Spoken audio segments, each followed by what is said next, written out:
já lọ lé bàbá rẹ. Ìsọ́lé bàbá rẹ. Akọ̀lé ni mí kẹ́ òre. Ọmọgun. Igunlari akọ̀lé ni mí kẹ́ òre bá gàtẹ̀lẹ̀ lẹ́yà òun olùfọ̀n. Ọmọgun sákẹ́ igun ọkùn. Lọ́jọ́ ogunjọ́gán lárúurú.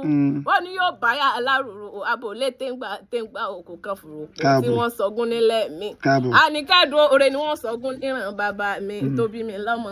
Lọ́jọ́ wọn kó wọn rólẹ̀ ní kọ́lé ilé. Gbogbo ẹyẹ gbó ti jù wá. Wọ́n fẹ́ bá wọn gbẹ́bọ̀ lọ ẹ̀yà gidigbo. Ó gbẹ́bọ̀ kò lè gbé àti aláyẹyẹ àti òro. Ó gbẹ́bọ̀ kò lè gbé. Òrèé tí ó lè jà tó kọ́lé tagbọ́n. Ó gbẹ́bọ̀ kò lè gbé afẹ́yẹ kan ẹyẹ kan. Àfijú ẹyẹ tí jẹ́ láàrin ẹyẹ igun. Igun lóde ló bá wọn fẹnu gbẹ́bọ̀ lọ.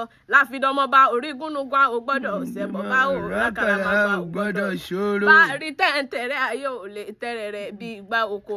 Bá rí wọléwọ̀de àrọ́ bá rí. Ọmọ gúnnugún orí àkókò ọmọ àkàlà tí ń bẹ lọ́rùn. Ìgbéri ọmọ. Ọmọ ẹsẹ̀ kan pin lóde ọmọ ẹsẹ̀ kan pa lẹ́yìn. A ní kẹ́bí ò bá ṣẹ̀ṣẹ̀ ó lè Igunlari àṣẹ ti fẹ́ni. Fó lójú alákọ̀ọ́lérí ọmọ orò tí kò yúnmú.